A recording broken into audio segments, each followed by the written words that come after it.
Welcome to the One Girl Travel Podcast, episode number 98. Hello, my friends, and welcome to episode number 98 of the One Girl Travel Podcast. Today, I want to give you a little recap about my trip to Slovenia.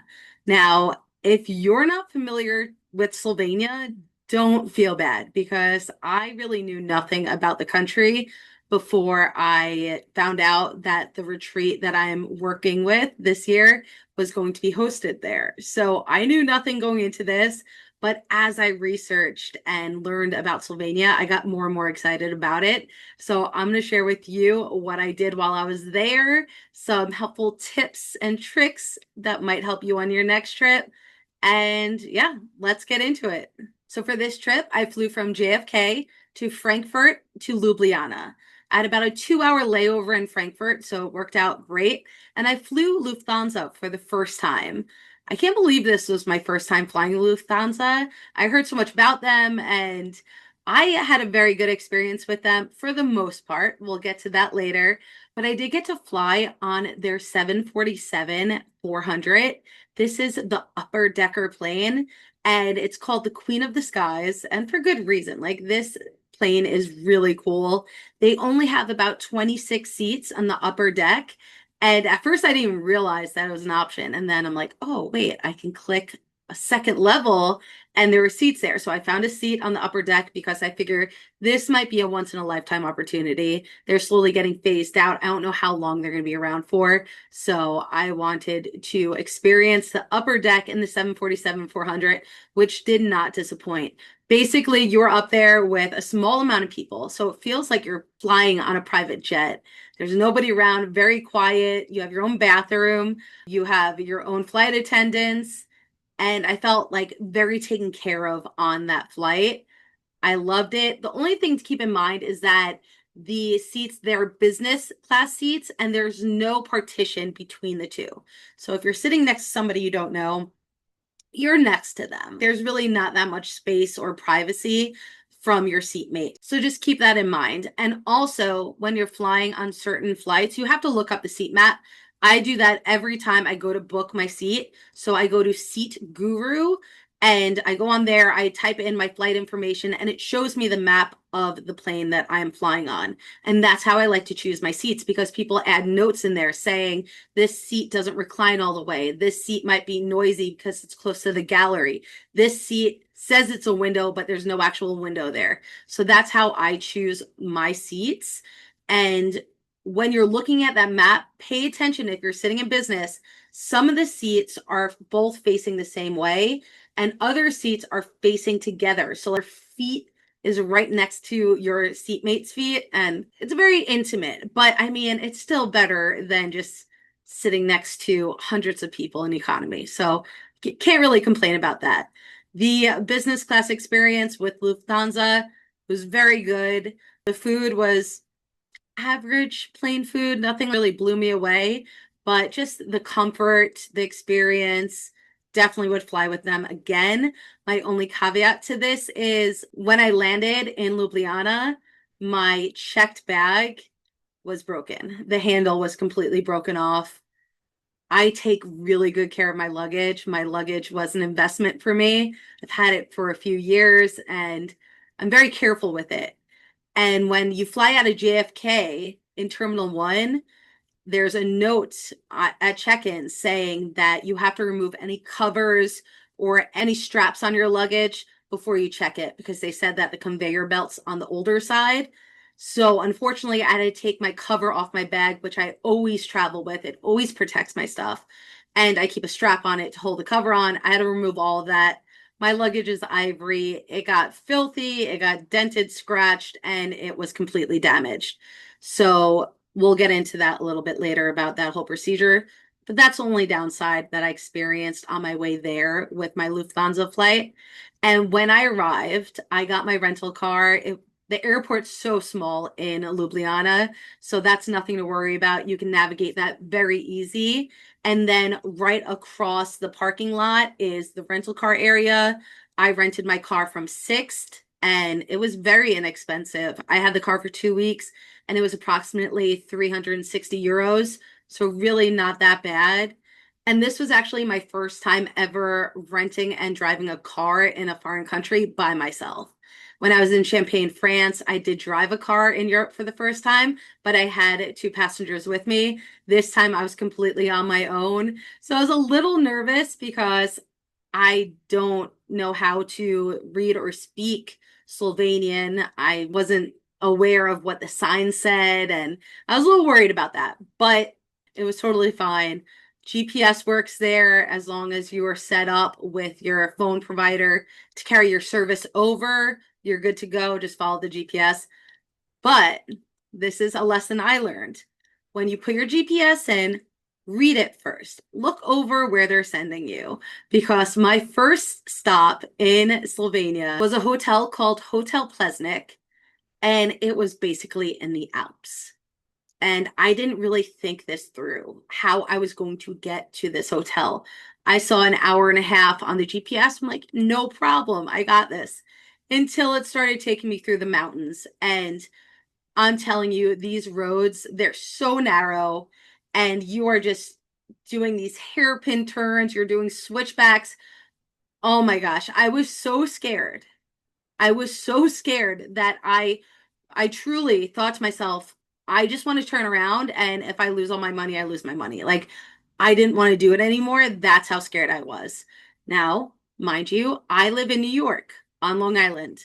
It is very flat here. I am not used to driving in the mountains. So if you live in Colorado or somewhere with a lot of mountains and you're comfortable with that, great. But in that moment, I wish I hired somebody to bring me to this hotel because it was an unfamiliar route. I'm not comfortable driving in the mountains, and it was pretty far. So next time, I'm going to be reviewing the GPS instructions so I know if it's something I'm going to be comfortable with or not. That being said, I made it. I got there. It took about double the time it said it was going to take because I was driving so slow because I was so scared, but I made it. And the views were incredible. Like, it was worth it. The hotel was amazing. This is a small boutique wellness hotel. It's family run. I found it through TikTok, and it met and exceeded all of my expectations. Stunning hotel, amazing restaurant, amazing chef. I had all my meals included, breakfast, lunch, and dinner. I utilized the spa, so I bought their wellness package. So I stayed there for 3 nights, and every day I was there, I had a spa service, and you have full use of their spa facilities. They have a big hot tub, they have sauna, steam room, all of the rooms, and then they have this pool. And this pool is what sold it for me. It's a freshwater pool from the local waterfall, just being filtered in there with real fish just swimming around. And then there's this fire pit in the pool. And then beyond the pool, you just look out and you see the Alps. And it was incredible. It just blew my mind. It was so beautiful. Every day I was in that pool. Every day I was just staring at that view. Amazing. I highly recommend Hotel Plesnik if you're thinking about going to Slovenia, if you're thinking about having like a wellness getaway. Highly, highly recommend them. It was fabulous. So when it was time for me to leave Hotel Plesnik and go to the retreat, I was worried. I'm like, I don't want to do that drive again. I'm so scared. Really had a lot of anxiety about it. But then I saw that there was another option to take a highway for most of the ride. It was double the miles, kilometers, whatever. But I'm like, I will do anything to avoid driving through these mountains. And in the beginning, I did have to drive a bit through the mountains to get out of the hotel area. And of course, there's a marathon happening. I'm like, what is happening? Usually, where I live, if there's a marathon, they close the roads. There, the runners were just running in the lane with my car. And I like, if I wasn't scared enough, now I'm like playing real life Frogger with these people, trying to avoid the runners on my side, the bicyclists on the other side. But you know what? It gave me an excuse to drive even slower. But I just thought it was the funniest thing. I'm like, of course, a marathon is happening right now when I am scared to death driving through these mountains. But I found the highway. I have never been so happy to drive on a highway in my life. I went to go pick up another attendee, and I think this is so funny. I'm about 3 minutes away from picking up an attendee for the retreat I was attending, and there's a road closure. And I'm like, why is the road closed? Like, there's only one way to get to her. I'm 3 minutes away. Like, what is happening? And me, being the New Yorker I am, a little impatient for certain things, I see this car take a back road. I'm like, I'm going to follow that guy. He knows where he's going. Little did I know that the roads were closed for a bike marathon, which that car proceeds to drive right across. Thank God there was no bicyclist coming. But I followed, not knowing what was happening until I'm crossing the road and I see that it's a marathon. Oh my God, I was so embarrassed. I couldn't believe I did that. So I get to the other side of this road and it's basically just farms at this point and dirt road. So now I'm completely lost and I'm stuck because the dirt road is blocked off and there's a man there to, guard the road. He doesn't speak any English. My translation app did not have Slovenian on there, so I could not communicate with him. I downloaded another app. He didn't have his glasses, so he couldn't read what it said. I mean, I, like, of course, this is happening. So I ended up waiting about 45 minutes on the side of this dirt road, just waiting for the bike marathon to finish. Eventually it did. Picked up my fellow attendee, and then we went to the Luxury and Business Retreats Slovenia retreat. So I do their social media correspondence for their retreats, and I also attend as an attendee. And this retreat was hosted at Strummel Castle. So this castle is about like 10 minutes away from the Ljubljana airport. And it's a castle that is used for a hotel, but there's special rooms in that castle that are reserved only for royalty and dignitaries. And I was lucky enough to be the first person who registered for this retreat. So I got a very special room. I am the first ever civilian to stay in this room. This room was only reserved for royalty and dignitaries like Queen Elizabeth and the Obamas. They've stayed there. And now here I am. I'm staying there. And it was really cool. Like, this 13th century castle. There's a lot of history there. Oh my gosh, the furniture, everything is just decorated so beautifully. And there's so much history as you explore through this castle. So I had this crazy room. It was dining room, living room, bedroom, this insane bathroom. So nice. And I believe it is possible for you to stay there if you look up Strummel Castle and you can see what's available. Definitely something to check out. And so the theme for the retreat I attended, it was for retreat profitability and generating reoccurring revenue. So we had our workshops and then we also had our excursions. And the excursions were great because I got to explore more of Slovenia. So we went to Lake Bled, which was beautiful. And I already had 2 days booked for Lake Bled after the retreat. So I got to explore even more on my own. And we also went to the Soka River region where we hiked to a waterfall. Like, it was so beautiful. And that was through the mountains. I was very glad I did not have to drive for that one, but so stunning. Slovenia is, I think, the prettiest place I've ever seen. It's just so beautiful. It's so quiet. It's so clean. Oh my gosh, put it on your list. Like, it really is something to see for sure. So, like I mentioned, after the retreat was 6 days, and then I had 2 nights at Lake Bled on my own.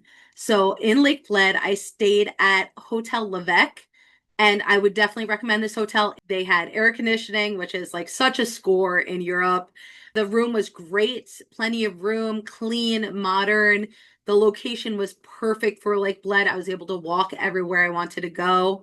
And let me tell you my favorite part of Lake Bled. And you've probably seen videos before, maybe in other places, but I did a ski lift up a mountain and then did a toboggan ride down. So this toboggan is on a single rail and it's like a little like sled that you sit in and you have a handbrake that if you go forward, you go, if you pull it back, you brake, and you're just going down this mountain by yourself on this.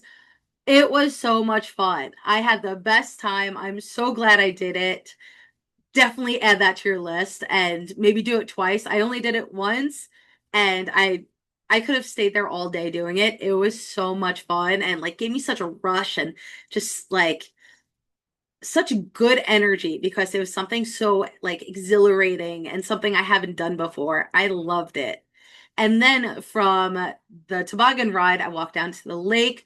I did a boat tour to bring me to the cathedral in the island in the center of the lake. Very fun. I enjoyed doing that. You can rent a rowboat if you wish, but I saw a lot of people struggling with it. I mean, for 20 euros round trip, you can have somebody drive you there and drive you back, and it's very relaxing. I personally recommend going that route unless you are very good at rowing a boat, then you can try that out for yourself. I would also recommend in Lake Bled to go and visit the Lake Bled Castle. I did that with a retreat and definitely drive up to the top of the castle and then you can walk down if you wish, but just giving you a heads up, if you walk all the way down, it is a hike to get back to the top of that castle. So I recommend like driving, go explore the castle, get in your car, and then drive down to the lake because going up and down, like it was very steep. Even the way down was rough. So I can't imagine going up.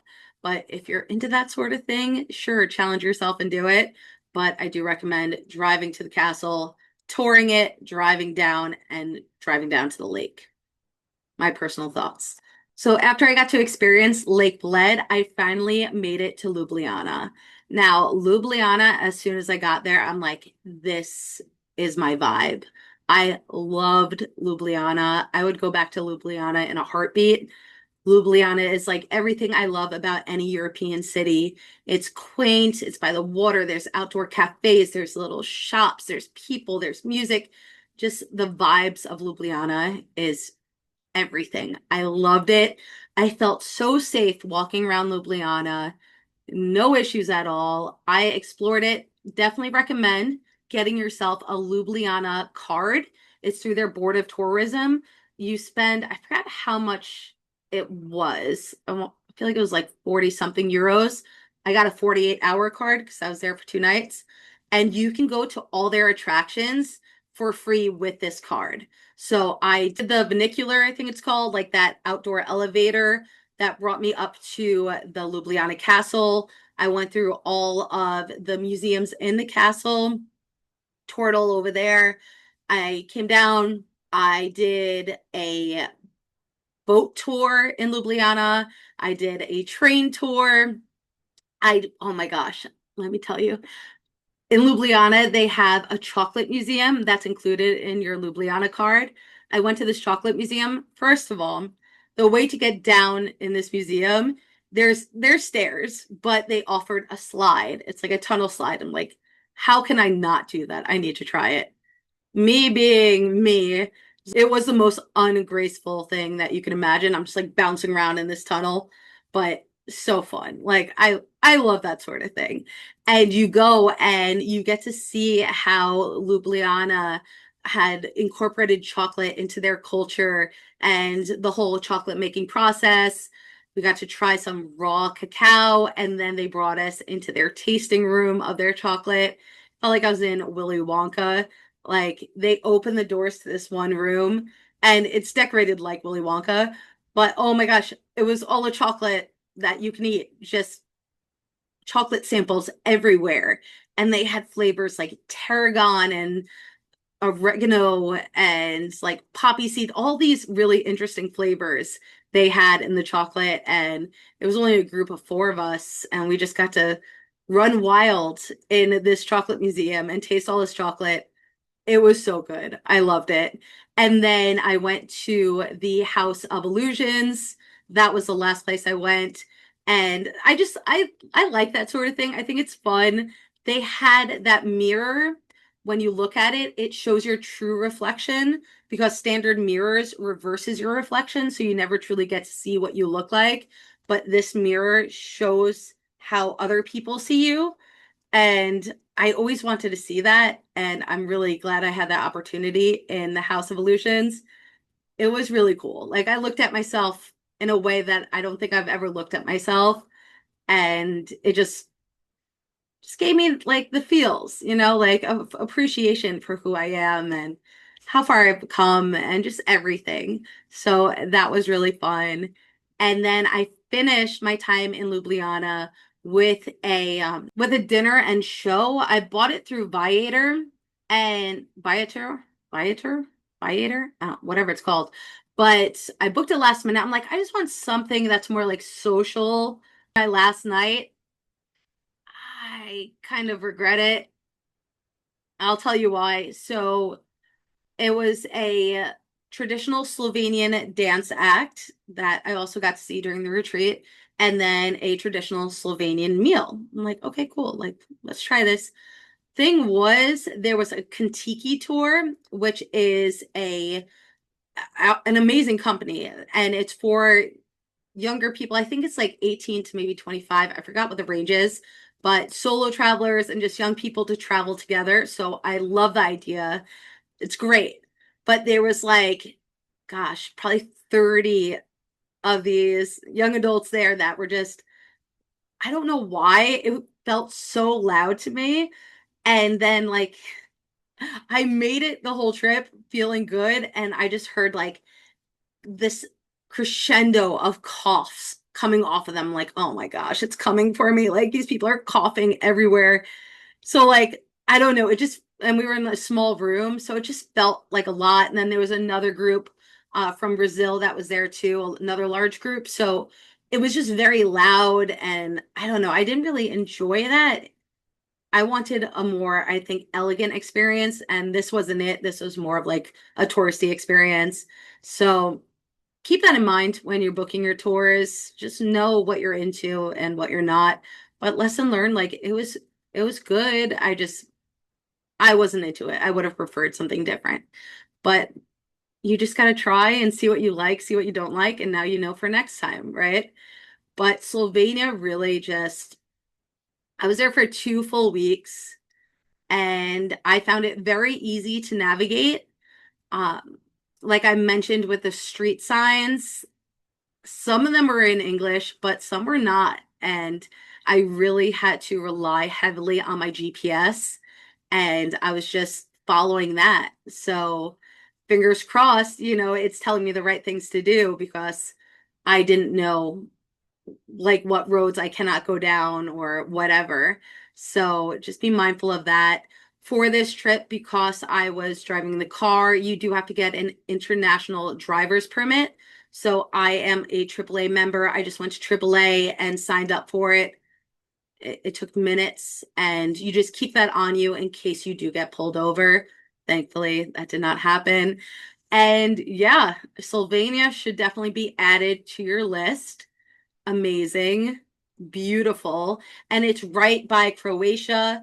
I forgot to mention on one of the nights on the retreat, we had free time. We drove to Austria because it's so close, and I got to experience another country in just a few hours, which I think is so cool. And with this trip on the way home, I flew Lufthansa again. It was not a 747-400, it was their standard plane. Um, Another story time for you. For that trip, my flight from Ljubljana to Frankfurt got delayed, and I had a 2 hour layover. It got delayed, and we were about 40 minutes late, which gave me a very small window to go through the security clearance and get to my flight. Thankfully, I was still in the same gate, but ran off the flight, and like I was sitting in business, so I was one of the first few off, but the security line was massive. Thankfully, some people let me go in front of them, made it through security, and then I had to run to my gate. I've never been so self-aware of my asthma, my lack of physical fitness currently because oh my God, I'm running through the airport with my luggage, with my backpack, dripping sweat, breathing so heavy, trying to get there. Like, oh my gosh, it was not good. It was not good, but I made it. I was hyperventilating when I arrived, and I think people were a little concerned for me, but I made it. I got on the plane. That plane actually had no air conditioning. So we were stuck on that plane for at least an hour and there was no air conditioning. So it was a delay on that one too. Thankfully, I had my personal fan. And I say it all the time. That personal fan is my saving grace when I travel. Always pack a personal fan with you, especially if you're going to Europe, because there was no air conditioning or fans in the castle where I stayed, at the first hotel where I stayed, none of it. So I need air blowing on me at all times.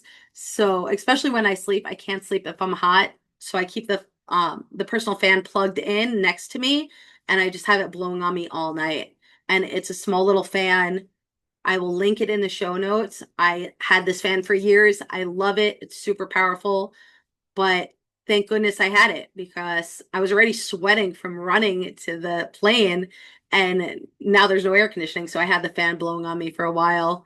Um, the flight home was good. So I thought until I landed at JFK and I learned that one of my checked bags did not make it on the flight due to the short window of the layover. So one of my bags, thankfully, it was my packable duffel bag, which I always recommend you bring on a trip too, because things expand when you're overseas and you end up buying stuff. So I always pack a collapsible duffel. I unfold it and then I put all my dirty clothes in it. So all my dirty clothes were stuck in Germany for an extra day. Wasn't a big deal. The airline alerted me as soon as I got there saying that they were going to um, deliver my bag to me. I just had to fill out a form. They took care of it. It went fine. I received my bag the following day at like 1 a.m. So we're good there. My only other thing that happened was during the flight, I used my MacBook, no problem, sitting in business class. So it's not like my computer was anywhere near my feet. But somehow the next day I went to go teach a class and my MacBook screen was black and I could see like this crack going through it. So it got cracked somehow on that flight. Thankfully, I pay for Apple Care and it was only $100 out of pocket. So, note to self, make sure that you protect your devices. I also had travel insurance for this whole trip. So, with my broken luggage, I made a claim immediately. And this is very important because it happened to me before. When you find your luggage is broken from an airline, you need to make your claim within, 24 hours, 48 hours. Like you need to do it fast. There is a short window that you can put your claim in. So I reached out to Lufthansa. I told them what happened. I took all the pictures and I chatted back and forth with them when I was there. And they were going to try to replace the luggage. I don't know with what. I don't think they were going to replace it with the one I had. They said that there wasn't enough time for them to deliver it, and they don't deliver to the US. So then they said that it looks like it can be fixed, to go get it fixed and send them the bill for it. So that's what I'm doing. If I did not have their cooperation, then I would have to go through my travel insurance. But thankfully, everything was taken care of and we're good. And yeah, so now I have these stories to share.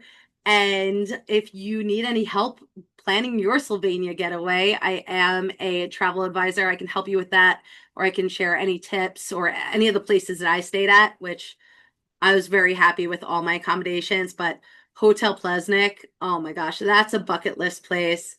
It was amazing. And yeah, now it's the end of September. I don't know where the time went. I pretty much spent all September in Europe. So now playing catch up, getting ready for October and all the exciting things to come. So I appreciate you being here with me. If you have any questions about Slovenia, let me know and I will talk to you soon. Bye.